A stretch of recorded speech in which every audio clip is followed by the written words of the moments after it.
Friends, అందరి పూజలు అయిపోయాయా? మా అమ్మ వాళ్ళ ఇంట్లో ఉన్న దేవుడి మందిరం అయితే ఇది. చూసారు కదా, మీకు ఎలా అనిపించింది ఏమిటి అనేది కామెంట్ చేయండి. ఇదిగోండి, మేము కబోర్డ్ లాగా చేయించుకున్నాము. మాది అంటే చెప్పాను కదా ముందు వీడియోలో, చిన్నగా ఉంది అని చెప్పి. అయితే ఇగోండి, మాకు దేవుడి దర్శనం అనేది ఇస్తూ ఉన్నారు. చూడండి, అందరికీ హ్యాపీ సాటర్డే. అందరి పూజలు అయిపోయాయా? టిఫిన్లు చేశారా లేదా అనేది కామెంట్ చేయండి.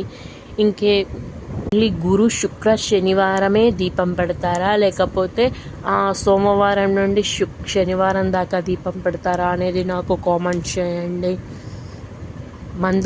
పూలుతో చక్కగా దేవుడికైతే అలంకరించడం అయితే జరిగింది. చాలా చక్కగా అనేది ఉన్నది, నాకు నచ్చింది. చామంతి పూలతో, చామంతిలో కూడా 3 రకాల చామంతిలు. చామంతి ఎల్లో